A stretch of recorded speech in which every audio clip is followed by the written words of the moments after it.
First and foremost, I want to start off by giving all praise, honor, and glory to Yahweh, Ba'ashem, Yahushua, Ba'ashem, Kwakadash. Double honor to the apostles of Great Millstone who rule well. Salutations to the Yakims out there pushing the truth and using your body as a living sacrifice to do so. Salutations to you few Akims out there that listen in silence as the scriptures say. You know? And I was watching this town hall meeting with this guy's name is Howard Zinn, and he was basically going in on the history of this nation. You know, how, you know, it was written we the people, but it wasn't written by the people.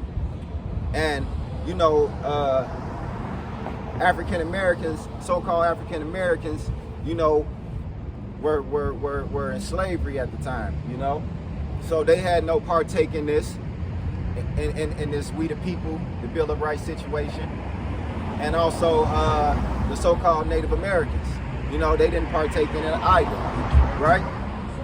And you know, it was pretty much 55, and not even the common Edomite, right? The working Edomite. Because, you know, the people that you had come together were how would I say it, wealthy men, for lack of a better word. It was wealthy men. You had Thomas Jefferson, George Washington, you know, if George Washington was a part of that 55, you know, and coming up with the Constitution and the Bill of Rights, you know, and basically just going in on this place and its imperialism, you know, how its propaganda is spread, you know, how you know how they propaganda is spread, you know. So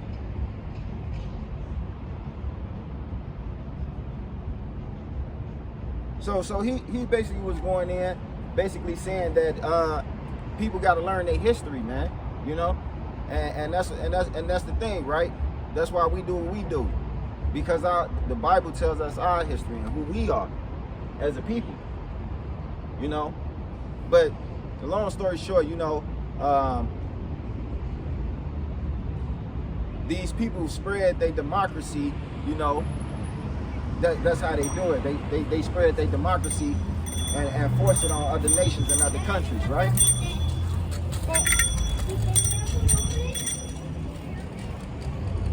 And how do they do that? They do it with the sword first, you know.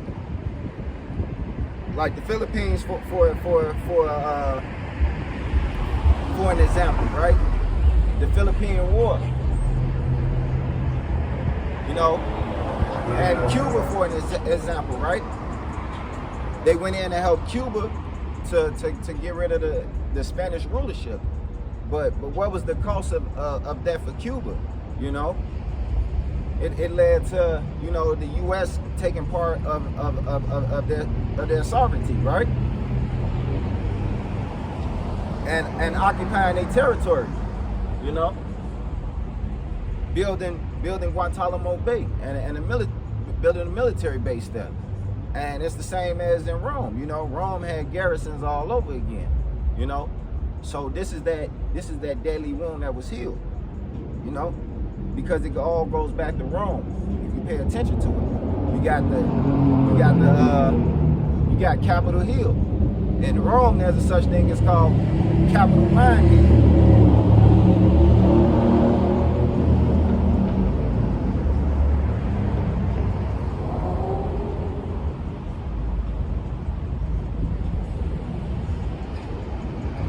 This is Revelation 13:3.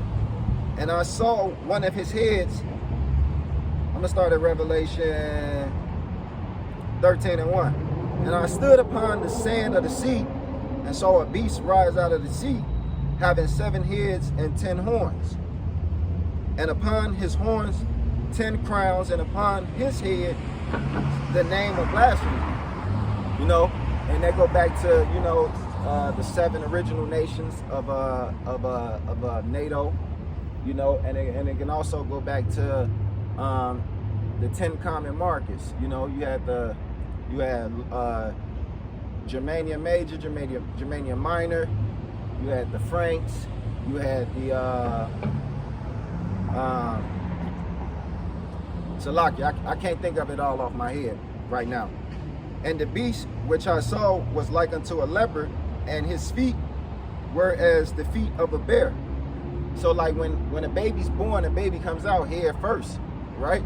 So this is basically telling you, you know, the head of the kingdom of this beast rule is the leopard.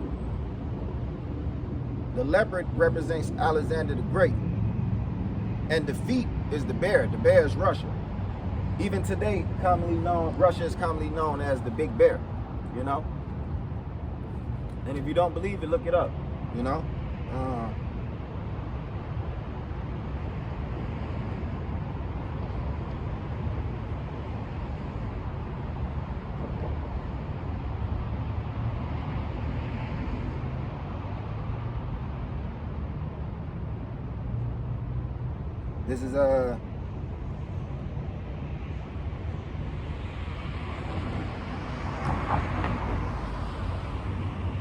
This is Daniel 7 and 6. After this I beheld, and lo, another like a leopard, which had upon the back of it 4 wings of a fowl. The beast had also 4 heads, and dominion was given to it. See, that leopard represents Alexander, the Greeks. The 4 wings represents the 4 corners of the earth, because he ruled the whole world, you know, in his kingdom. You know, Alexander conquered the whole world, man. His father, Philip the Macedonian, brought Greece together, and Alexander, you know, came into power right after his father, and he ruled from Greece all the way to the borders of India, you know. And the beast had also 4 heads. That 4 heads represent that when Alexander died, you know, and it's in 1 Maccabees 2 as well. They tell you that, you know, and you can look at secular history through the Wikipedia.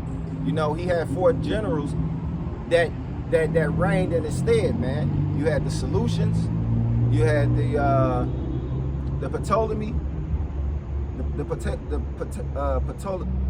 the Ptolemaic dynasty. You know, you had Cassander and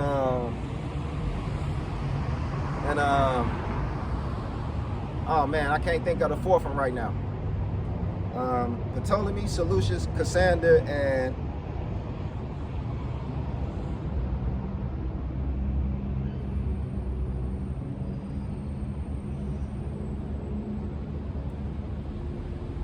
Antigonus. There we go. Salakia. So basically they reigned in his stead. So that represents the 4 heads, and dominion was given to it. So let's go back to the book of Revelation 13 and 2. And the beast which I saw was unto a leopard, and his feet were as the feet of a bear, and his mouth as the mouth of a lion. And the dragon gave him his powers and his seat and great authority. And I saw one of his heads as it were wounded to death, and his deadly wound was healed. You know, and that's the Roman Empire, man. The Roman Empire went down, but it was not completely destroyed. You know, and how do we know that? You know, because this kingdom takes after the Roman Empire. The Roman Empire had a such thing as Capitoline Hill. We have a Capitol Hill. You know, they had a Senate. We have a Senate. You know. They had 2 parties, like the Republican and Democrat parties. It's the same thing, man. You know? And then, you know, you got plenty of symbolic, like the days of the week. You know, the days of the month. August stands for Augusta, you know? July stands for Julius Caesar, you know? So, and then you elect your officials in office, same as they did in Rome. You know?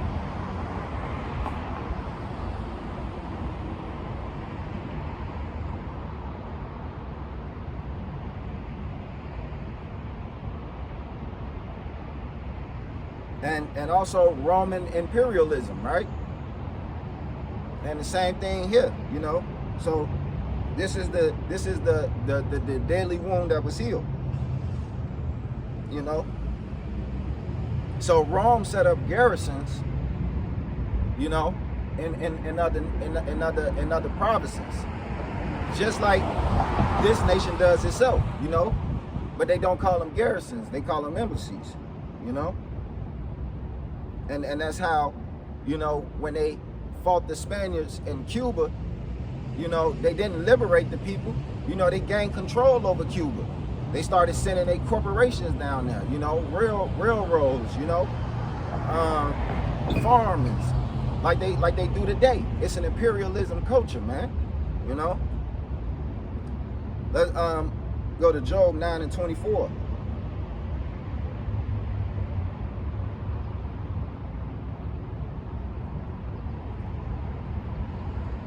And this is why, you know. The earth is given into the hand of the wicked. He covered the faces of the judges thereof, if not, where and who is he? Right, because the earth is given into the hand of the wicked, man. The wicked rule, man, you know. And he covered the faces of the judges. How do we know? Because you had a period called Renaissance, man. Iconoclasm. That's when Renaissance means to recreate. So you started taking down all the images of black rulership and royalty that was in Europe. You know, the Moors ruled Spain over 700 years, man. That's why that time period, when you ask somebody about it, oh, we don't know nothing about that. That was a dark period. It was a dark time. That's because dark people was in rulership, man. You know. This book I have is called Nature Knows No Color. And in that book, it specifically shows you and it shows you the family crescents of the royalty that was in Europe. From Germany, France, England, Scotland, Ireland, you know, and 300,000 through the Atlantic slave trade. 300,000 of the slaves came from Ireland straight to Louisiana, and that's why they call it a.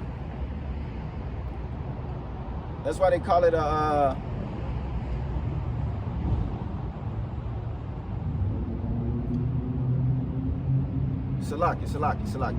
That's why they called it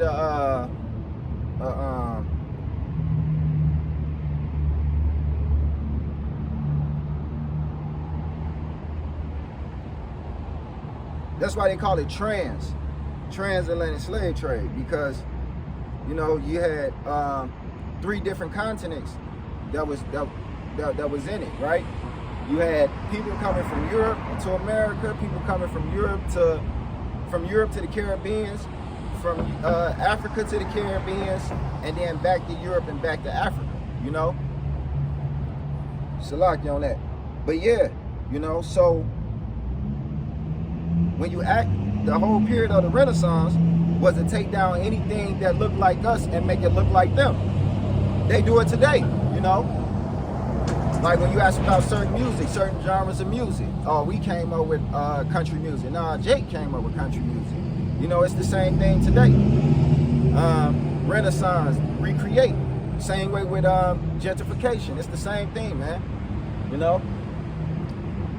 But yeah, that's what that point is right there in Revelation.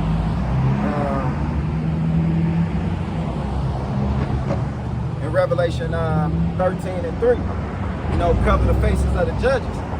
That was the whole point of the Renaissance, to recreate, you know, and to spread their philosophy and doctrine. You know, at first it was the spread of Christianity.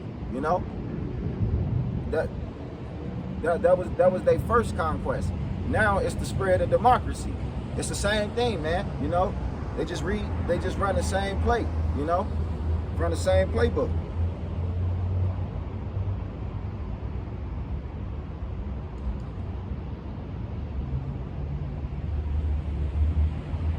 This is the book of Psalms, chapter 55, verse 21.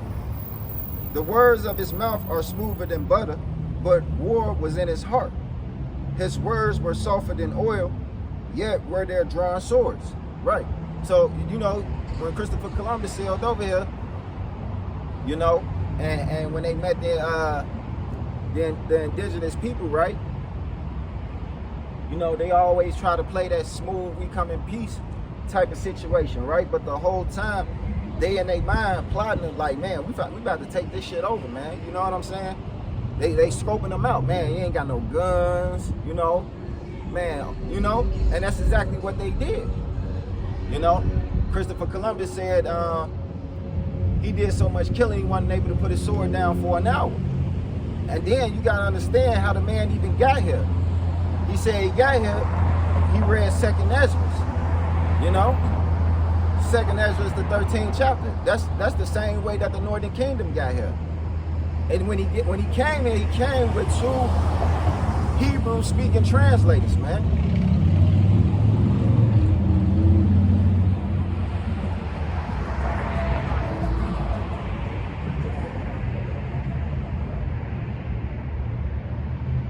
And I'm about to get the names of those translators.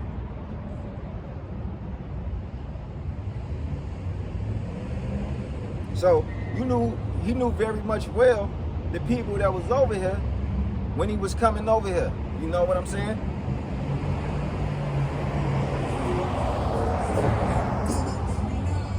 Yeah, he came with Luis de Toros.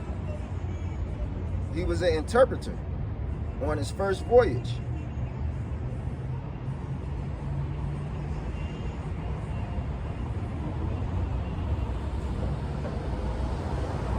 Look, this is beautiful. This is in the Wikipedia. When you go to Luis de Toros, it says in the Wikipedia, right under in the article, it says the 10 lost tribes of Israel. The story of de Torres addressing a native tribe in Hebrew. See what I'm saying? So he addressed the native tribe that was already here. They were already in Hebrew. Come on, man. So it shows you that he knew exactly who was over here, and he read our books to get over here. Okay, the story of de Torres addressing a native tribe in Hebrew after Columbus's first landfall on San Salvador is a product of Columbus' writings. De Torres is also believed to have discovered the Turkey and named it after the Hebrew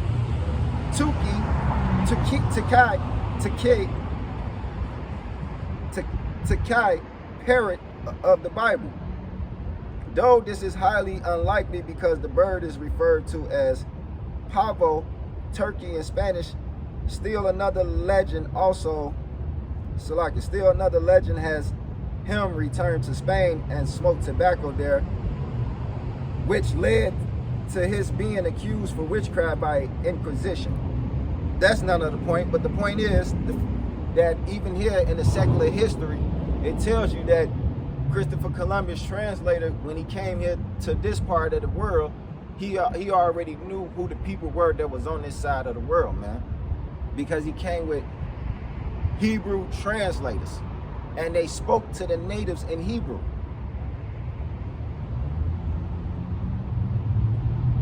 So how about that? You know? And what's that precept that say shall cause their tongues to fall upon themselves? I hope I'm not butchering it. You know?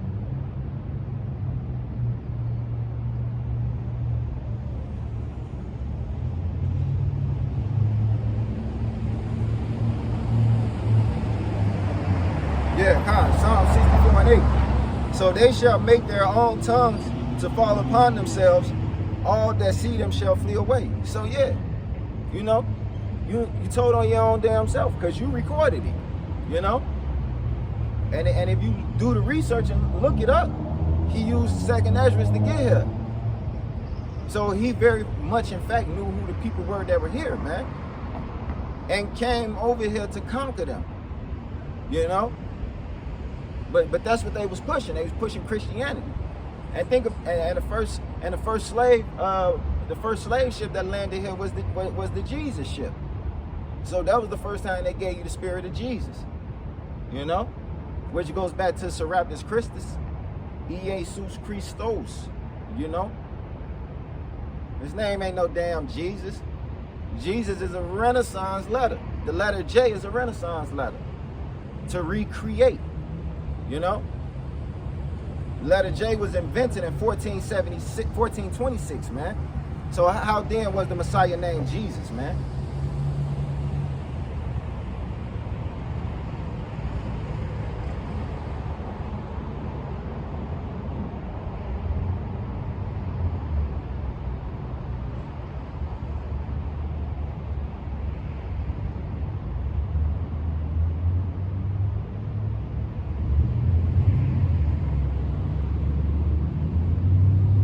So the point is, you know, these people know exactly who the fuck we are, man. You know? And anytime we say we the Israelites, the 12 tribes of the Most High, you know, Yahweh Ba'Shem Yahushua, you always got somebody coming out quick to say, nah, y'all ain't them damn people, y'all not them people. But everything, the curses in Deuteronomy tell us we these people, the scriptures tell us we these people. You know what I'm saying? If not us, then who? You know? That's why Revelation 2 and 9 is there for a reason. Revelation 3 and 9 is there for a reason. For those who say they are Jews but are not, and they do lie but are the synagogue of Satan. This is Matthew 11 and where I want to start. I'm gonna start at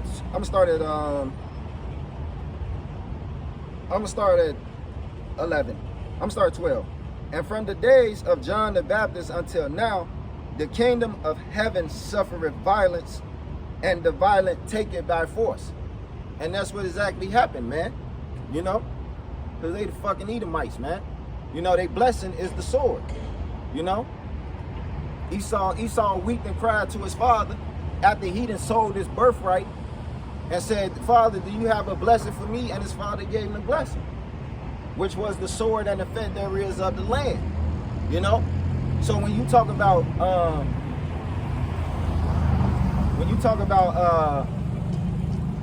colonialism and colonizing, that's these people, man. They rule with the sword, man. That's what they do. And that's exactly what he done. And that's what they do in this time, right? But they don't call it, they don't do it, they're not spreading Christianity in this time, and it's supposed to be a God-fearing nation. They do it by spreading their diplomacy, man. You know? Forcing their philosophies on other people, man. Other nations. You know? That's why the scriptures say the great whore that sits on many waters, man. You know? Verily, this is Matthew 11 and 12. From the days of John the Baptist until now, the kingdom of heaven suffereth violence, and the violent take it by force. How was this land taken? It was taken by force, man. It was already people here, man. You know? That's why the scriptures say, he that killeth with the sword must be killed with the sword, man. You know?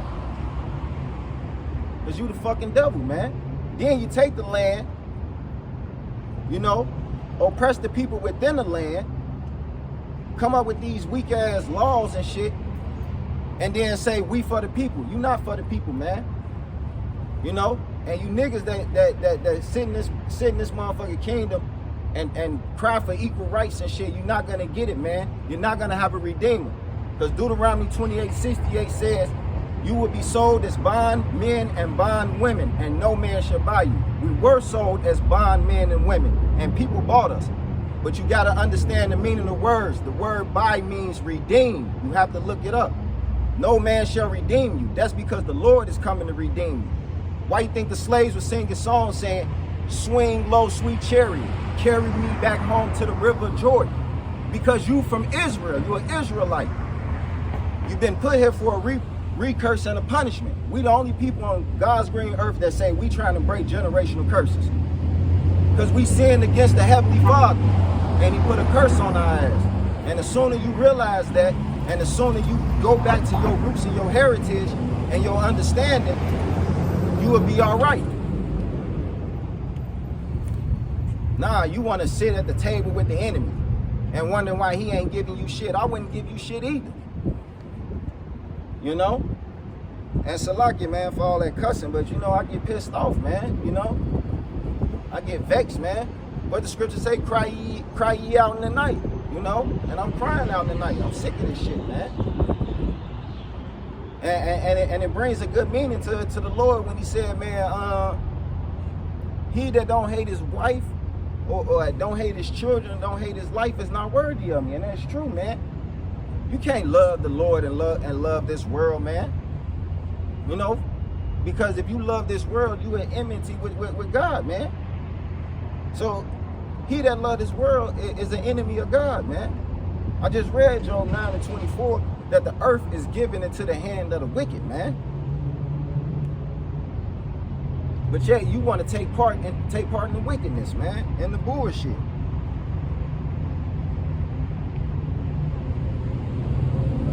Jake follow after everything but what's his, man. You know? Romans 10:7. I might as well get it because I don't want to butcher it.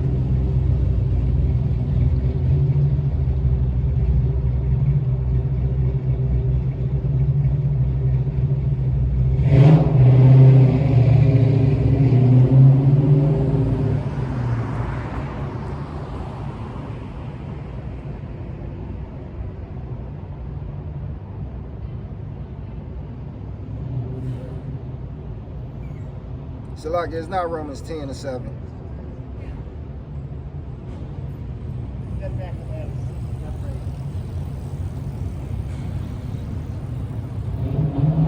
might be Romans 11:7. Bear with me. Yep, Romans 11:7. What then? Israel had not obtained that which he seeketh for, but the election have attained it, and the rest were blinded. And that's correct, you know? That's why you involved in everything and agree with everything but the scriptures. And if you do agree with the scriptures, you only agree with half of the scriptures. You accept the Old Testament, you don't accept the New Testament. You know, you accept the New Testament, but you don't accept the Old Testament. But the Lord himself say, I come in the volume of the book. So the book is written of him, man. You know? And then you come out with these weak ass philosophies and be like, oh, but this is a new era. This is a new generation. This is the modern. This is the modern world. This is the modern generation. But then the Lord say, I'm the same then, yesterday, today, and forever. Right?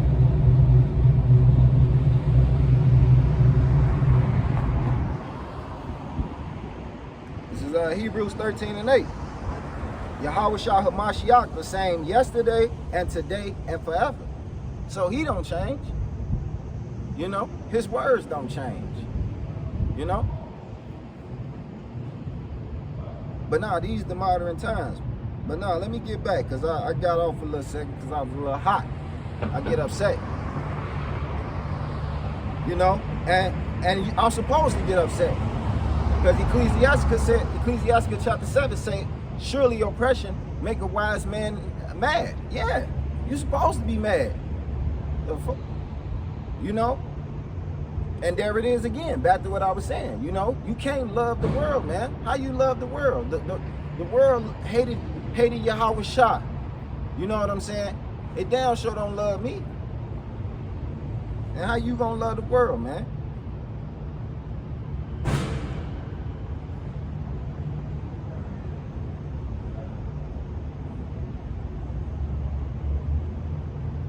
Yeah, but back to the imperialism, you know, the coups, the changing of regimes, man, you know, not only in the Philippines and in Cuba, but you know all over the world, man. If you Google how many coups have the U.S. having, matter of fact, I'm gonna do that now, you know, since I'm on the topic.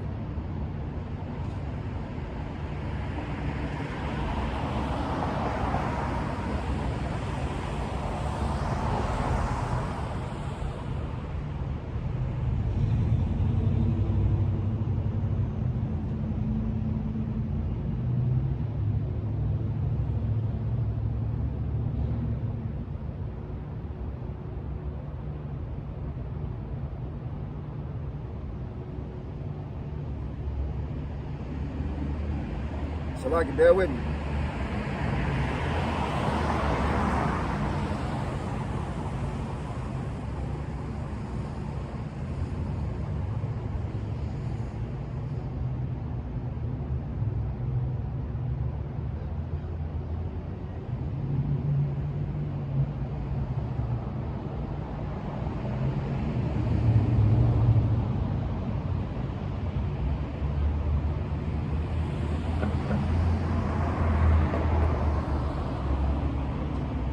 Yeah, okay, so this is according to Wikipedia.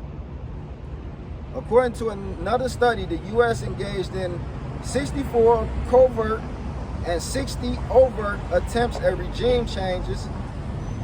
Oh, this was just during the Cold War. Okay, hold on.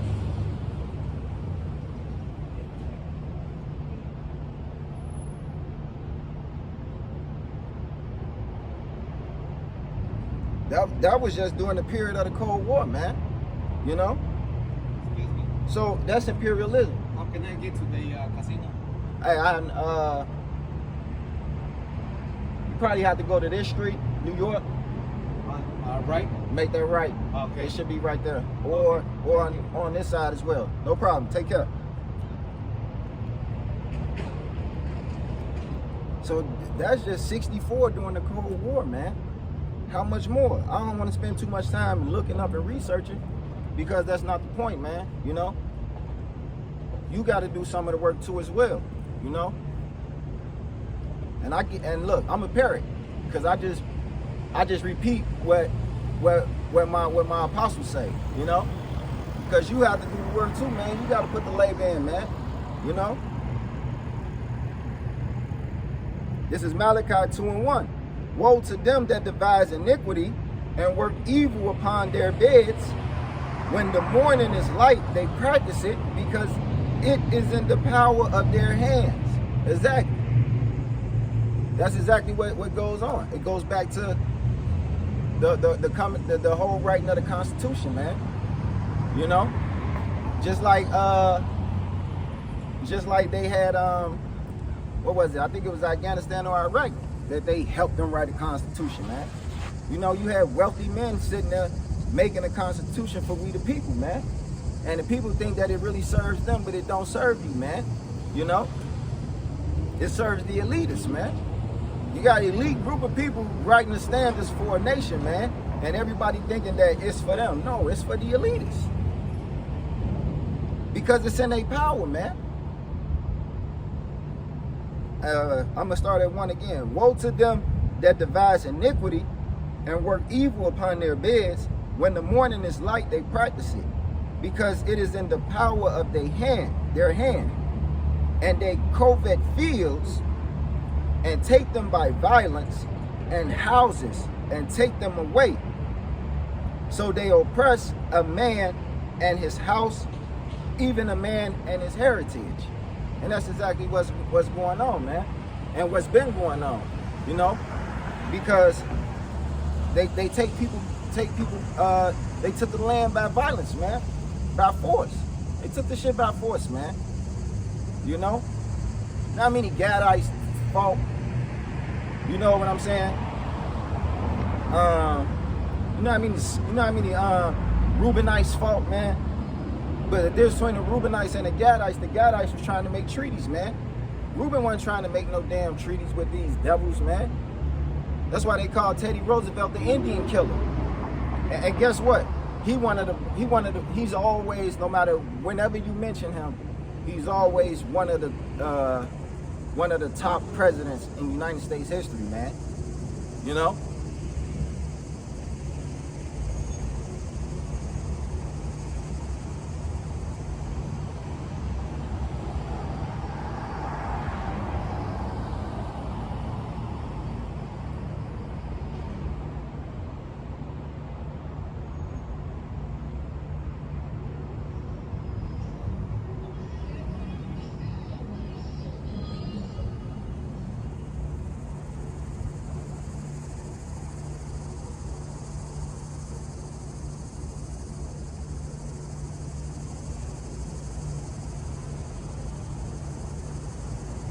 Salaka. He might not have been the Indian killer. Let me see which one was.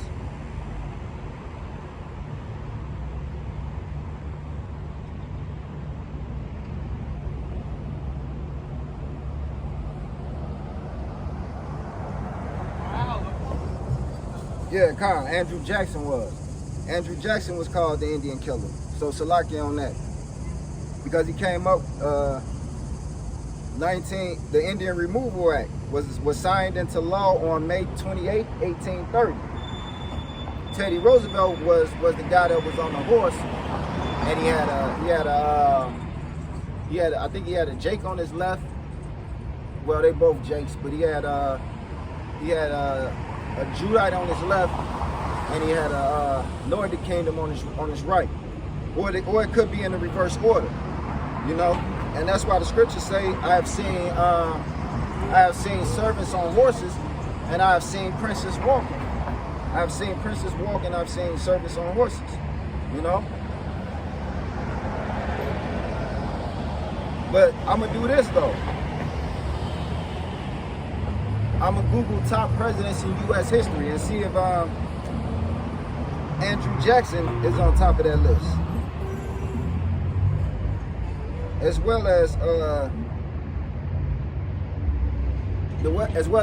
Teddy Roosevelt.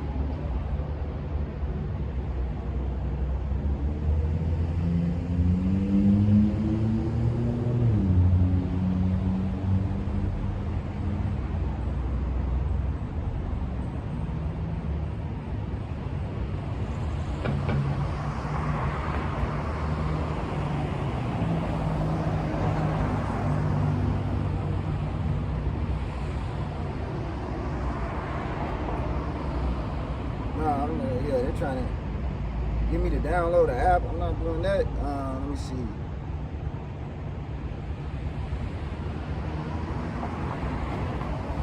Teddy Roosevelt, number 4. And Andrew Jackson is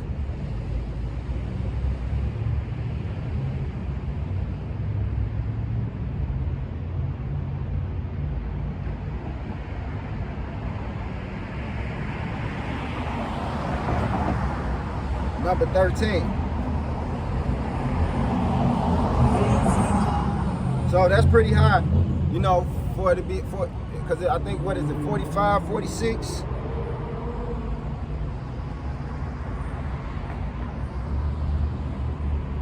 '46, right. So out of 46, number 4 and number 13. So that's pretty high, man. You know? And then, you know, yeah, that's pretty high. So back to where I was at. Malachi 2:1. Woe to them that devise iniquity and work evil upon their beds. When the morning is light, they practice it, because it is in the power of their hand. And they covert fields and take them by violence, and houses, and take them away. So they oppress a man and his house, even a man and his heritage. You know? Because look at the Northern Kingdom, right? They think they so-called Spanish, man. They think they so-called Spanish people, man. Mexico had to give up 40% of its land, man, which is Texas, New Mexico, California. You see what I'm saying? Look what happened to the Northern Kingdom, man. You know, Indian Removal Acts, man, forcing them to reservations, killing over 80 billion of them, man. Come on, man, that's taken by violence and by force, man. Scripture says words were smooth as butter, but behind his back a sword was drawn, man. That's these people, bro. You can't deny this, man. And then you could look it up in secular history. You can't deny it, man. You can't say, oh, that's a myth. No, it's all in secular history, man.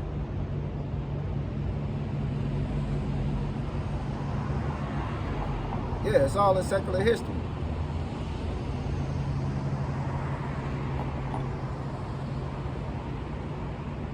This is the book of John, chapter 8, verse 44.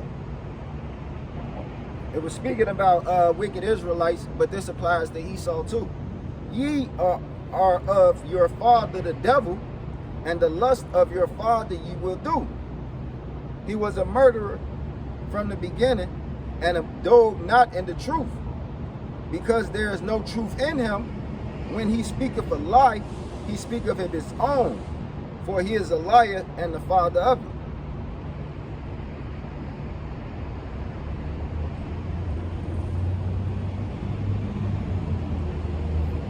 Right, and that's who they are, man. You know, a murderer from the beginning. Cain slew his brother Abel with the sword, man. You know, Esau has perpetual hatred for his brother Jacob, man. You know, the scripture said we was gathered here by our enemies, man. You know, into Egypt again with ships, man. That's them, man. They have a perpetual love for blood, man. You know, his blessing was the sword.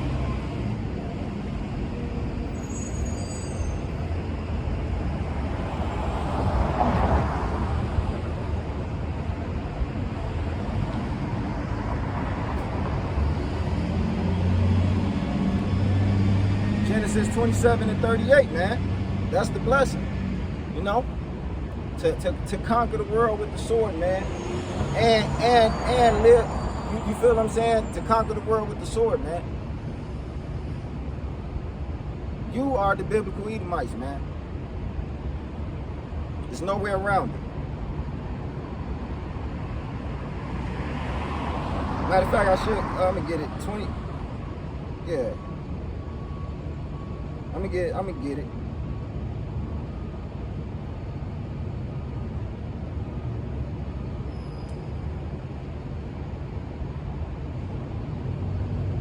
Genesis 27:38. And Esau said unto his father, hast thou but one blessing, my father? Bless me, even me also, O my father. And Esau lifted up his voice and wept. And Isaac his father answered and said unto him, behold, thy dwelling shall be the fatness of the earth, and the dew of the heaven from above. And by thy sword shalt thou live, and shalt serve thy brother. And it shall come to pass, when thou shalt have the dominion, that thou shalt break his yoke from off thy neck. And the point is, you know, by the sword thou shalt live. And that's how they live, man. Through conquering, through conquest, colonization, man. You know, Malachi just said, we just read Malachi 2:1, you know, they devised this iniquity at their beds, man, because it's in their power, man. You know? You always, we have to go liberate those people. No, you're going to oppress those people, man. You know? You gotta watch for the words, man. You know? Speak as a lamb, they speak as a lamb, man, but they're a dragon, man. You know?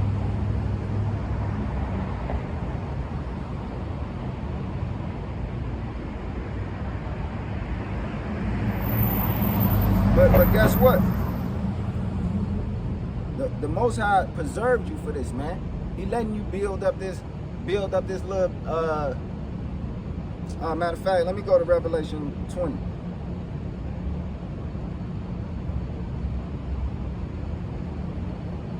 Revelation 21. And I saw an angel come down from heaven, having the key of the bottomless pit, and a great chain in his hand. And he laid hold on the dragon, that old serpent, which is the devil and Satan, and bound him 1,000 years. This is the time period where when Jake came into power in Europe, man. The bottomless pit is another way of saying Europe, man. Because the bottomless pit just means Europe, because Europe has little to none resources, man. You know? And a great chain in his hand, that's slavery. Okay, this is the second verse. And he laid hold on the dragon, that old serpent, which is the devil and Satan, and bound him 1,000 years, and cast him into the bottomless pit, and shut him up, and set a seal upon him, that he should deceive the nations no more, till the 1,000 years should be fulfilled. And this time period it's speaking about is the fall of the Roman Empire. You know, you had the 10 first Caesars, you know, the first century Rome, you know, all those were Edomites, you know. But after that, Jake started coming in power, man. And then Rome split. You had a Western Roman Empire and you had an Eastern Roman Empire. And the Eastern Roman Empire was pretty much Jake, man, you know. The Byzantine Empire, you know. Emperor Constantinople, you know.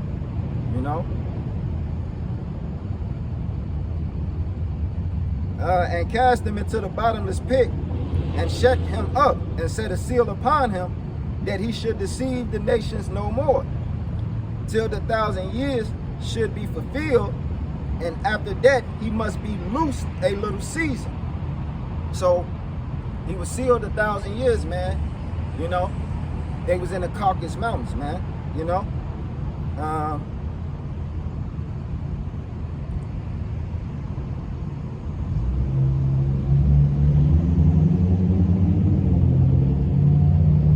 this is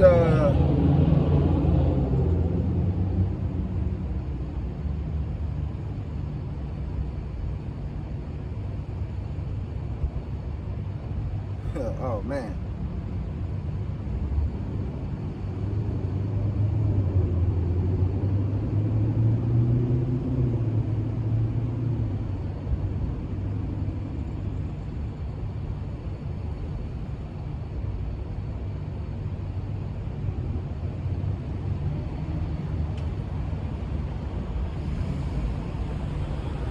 This is Obadiah 1 and 3. The pride of thine heart hath deceived thee, thou that dwellest in the cliffs of the rock, whose habitation is high. See, so Caucasian, man. Caucasian comes from Caucasus Mountains, man. You know, and that word means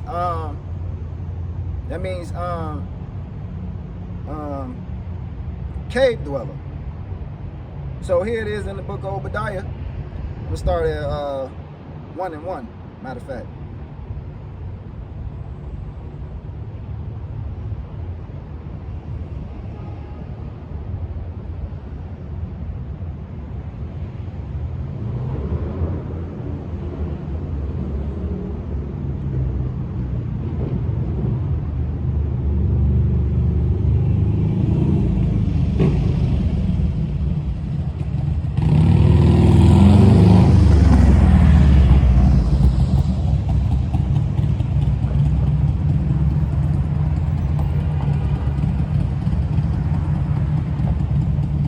Okay, this is Obadiah 1, verse 1.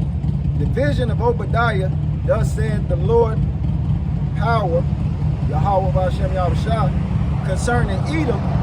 We have heard a rumor from the Lord Yahweh.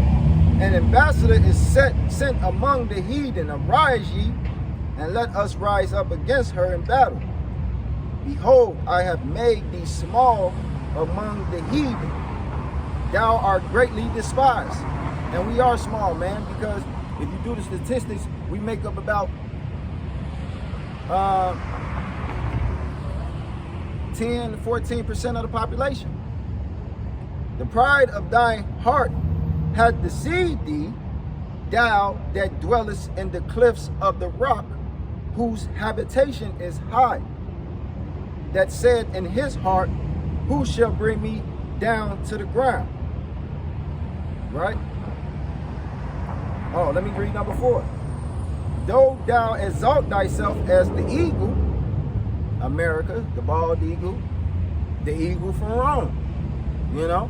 And we speaking about the period of the fall of Rome, when they was cast 1,000 years into the Caucasus Mountains, man, you know?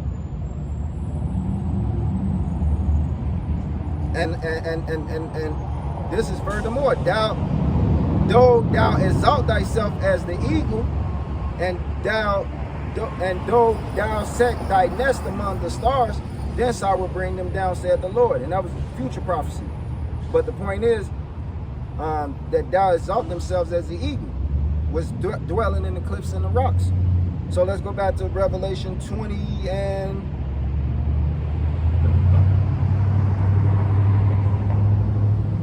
and 3. And cast him into the bottomless pit, and shut him up, and set a seal upon him, that he should deceive the nations no more, till the 1,000 years shall be fulfilled. See? So, and after that, he must be loosed a little season. So they had 1,000 years in the captivity, man. You know?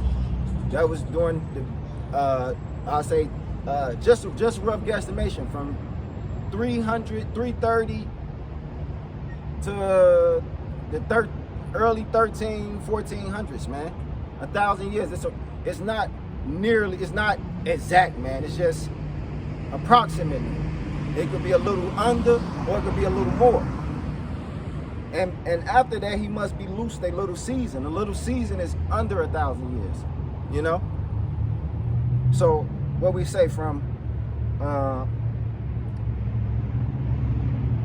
right? We'll say from the 1400s up until this very day, man. You know, because it take time. This is not nothing that happens drastically. It's gradualism. You know, kingdoms don't fall overnight, man. You know, they take time, and kingdoms don't rise overnight. You know, it take time. It must be loosed a little season. And I saw thorns, and they set upon them, and judgment was given unto them. And I saw the souls of them that were beheaded for the witness of Yahushua. And those are the prophets, man. The prophets of ancient and the prophets of this time. You know, which had not worshipped the beast, neither his image, neither had received his mark upon his foreheads or in their hands, and they lived and reigned with Hamashiach 1,000 years. And that's speaking of this time, you know. You know, this is a future prophecy.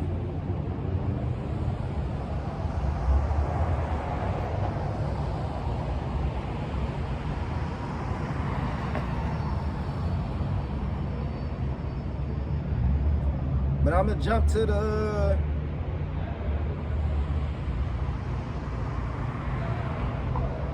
I'm gonna jump to the 10th verse. And the devil that deceived them was cast into the lake of fire and brimstone, where the beast and the false prophet are, and shall be tormented day and night forever and ever. Right? And this is speaking of where the beast and the false prophets are. This is here, you know? That's this place.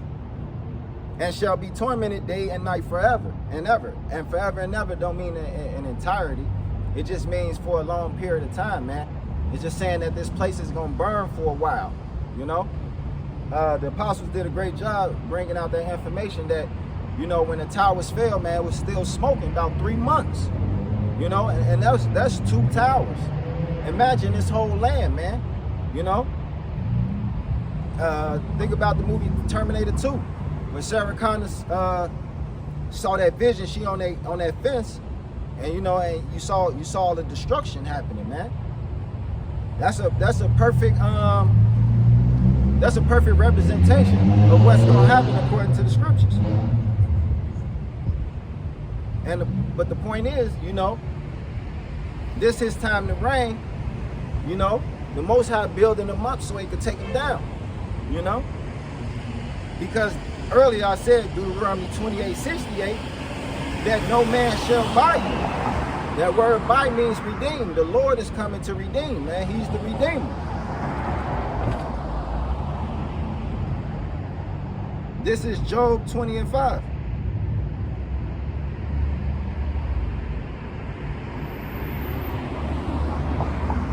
The triumphing of the wicked is short, and the joy of the hypocrite but for a moment.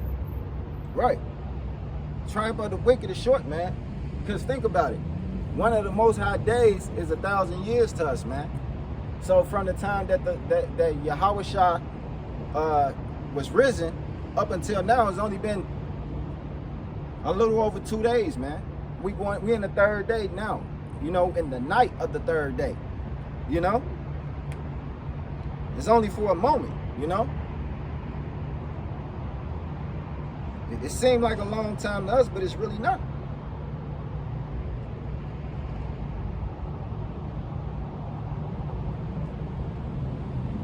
This is Job 21. I think it's the, bear with me. It's the book of Job 21 verse 30.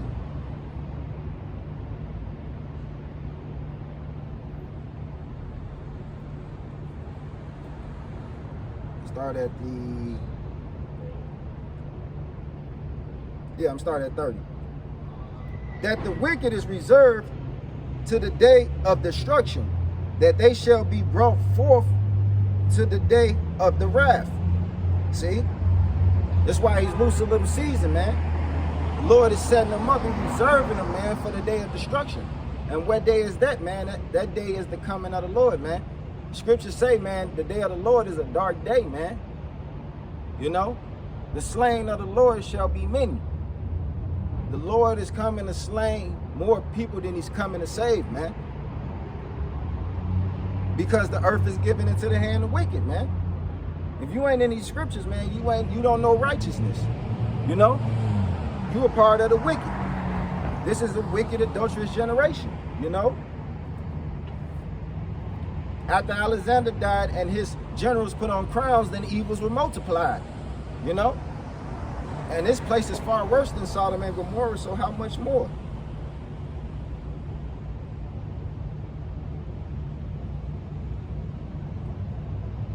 This is 2 Peter 2 and 9.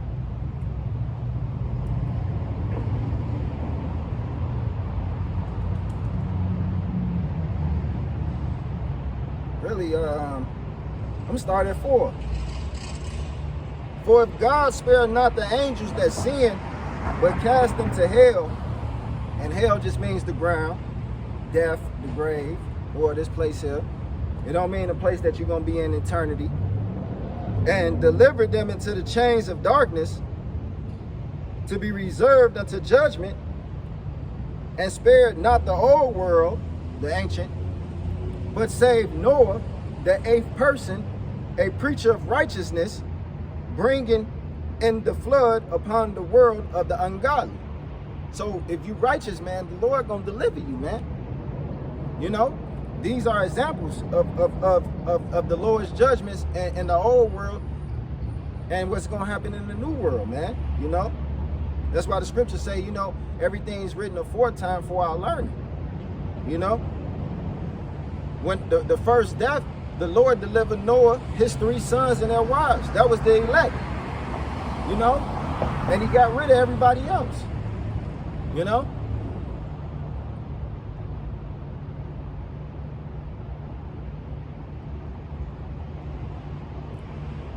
And spared not the old world, but saved Noah. See, he spared not the ancient world. He got rid of it. And he's not going to spare this world either. He's going to get rid of it. And then the kingdom going to come. But I don't want to jump. But saved Noah, the 8th person, a preacher of righteousness, bringing in the flood upon the world of the ungodly, and turning the cities of Sodom and Gomorrah into ashes, commended them with an overthrow, making them an example unto those that after should live ungodly. So Sodom and Gomorrah was an example of what's going to happen to your ass when you live ungodly. And Salaki, a little thirsty.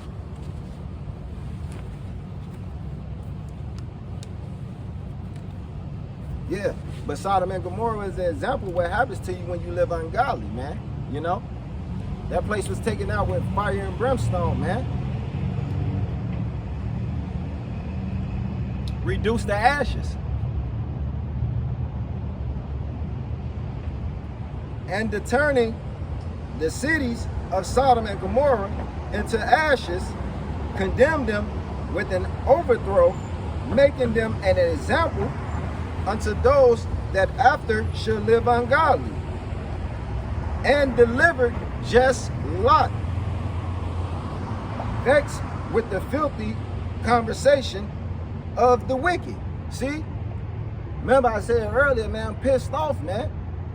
You know? How you not gonna be vexed, man?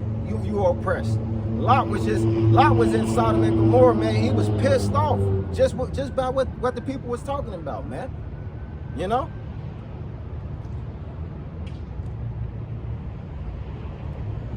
So if you ain't pissed off, man, you ain't operating in the spirit of righteousness. You know? You part of the ungodly.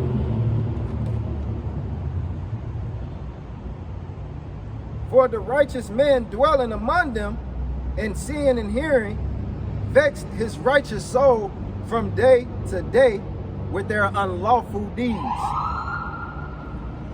The Lord, Yahweh, knoweth how to deliver the ungodly, Salakia. The Lord knoweth how to deliver the godly out of temptation, and to reserve the unjust unto the day of the judgment to be punished. See? And that was the point. See? The Most High always, Yahweh Ba'ashem Yahushua, always deliver the just and his righteous people, man. You know? That you don't have to worry about. You know? But the ungodly, man, you know, he gave them examples, man. You know? Which was Sodom and Gomorrah, reduced to ashes, man. For their ungodliness. So how much more this place? You know? And the point was, he preserved the wicked, man, for the day of his destruction, man. And his destruction is at hand. So for you brothers out there, man, listen, man, keep pushing in the spirit, man. You know? I'm gonna close on that. So in closing, man, I want to give all praise to Yahweh, Ba'ashem, Yahushua, Ba'ashem, Kwakadash, and Shalom to the whole elect. Shalom, brothers.